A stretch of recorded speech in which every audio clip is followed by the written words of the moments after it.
Let's bring in Gregory Tsang for more insight on the relation between the two Koreas. He's a current affairs commentator and joins us from Beijing. Mr. Tsang, welcome. Yep, here I am.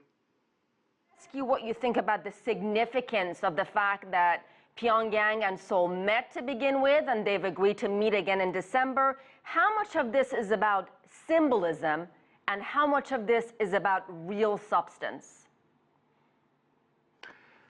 I think it covers both areas. I think on the DPRK side, it's more desperate for them to have this discussion at the level that they had decided to go on. Vice minister's level is now high enough, has to go further. Of course, both sides have their own agenda. On the ROK side, they're concerned about, for example, the family union to become a regular occurrence. You know, in the past 27 years or so, only 20,000 people be able to attend these occasions in the 20 meetings. As such, it's not sufficient because North Korea always come up with an excuse to delay the meeting, make it very troublesome. So that's one thing. Of course, they like to restart the operation across the border at the Kaesong Industrial Complex. That's another thing. And then, of course, to start again the tourism project across the border, particularly going north from the south part of it. Then, of course, securities. So I do believe if they have a higher level meeting at the top in November, they may deal with the issues substantially. So everything they have decided to do is both symbolic and substantial, but it's a long way off to save the position that North Korea is in. They are in a corner. They have to get out somehow. The only hope now is from South Korea first and foremost. China has changed the attitude to North Korea in the last couple of years or so. So it's desperate, I think, for DPRK to have fruitful results coming from the meeting the next December. You bring up China. What can Beijing do to facilitate better results from these talks? Can Beijing really do anything at all? Beijing's influence over DPRK has been declined throughout the decades, and also there's a different interpretation as to how to look at the alliance between the two countries, quote-unquote, socialist nations, particularly since Xi Jinping came into power 2 years ago. For example, he has met Ms. Park from ROK 7 times, and visiting each other's capitals back and forth. Not even one invitation extended to Kim.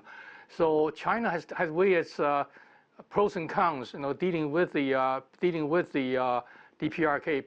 I think China has decided at this point to have more active and frequent interaction with ROK is much favorable because ROK has many things to offer: exchange, trade, security, and so on. Therefore, this shift of attention has alarmed, I think, of DPRK. But I don't see China like to see the ROK, the DPRK all of a sudden become total collapse. When that happens, the refugee was rushing to Manchuria is a problem for the China to handle. So they like to see a slow progress. So for the Chinese national interest, like to see a peaceful Korea and Pennsylvania, there's no nuclear power, emerged on the north side, and also there's no war, and that things go slowly. Perhaps allow the Koreans on both sides of the border of the 38 line to solve the problems. And so finally, China is adopting a wait-and-see policy. And finally, what needs to be done? These two countries have been so close so many times on the brink of a military confrontation.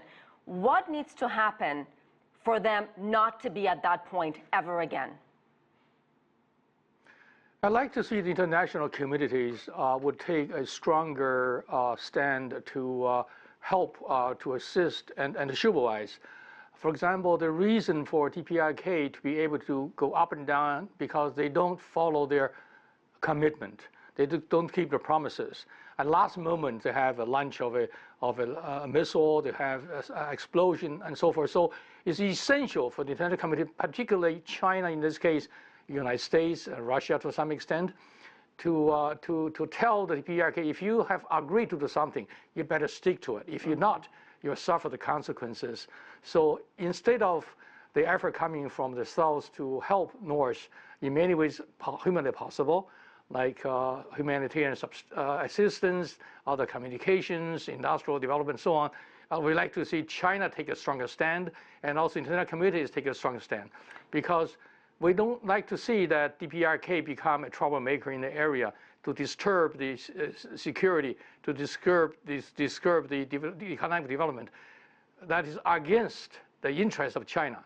So China should take a stronger stand to not to supervise, but at least to warn DPRK. You don't have a free hand. You don't have a blank check to write your numbers on it. Let's behave and do better.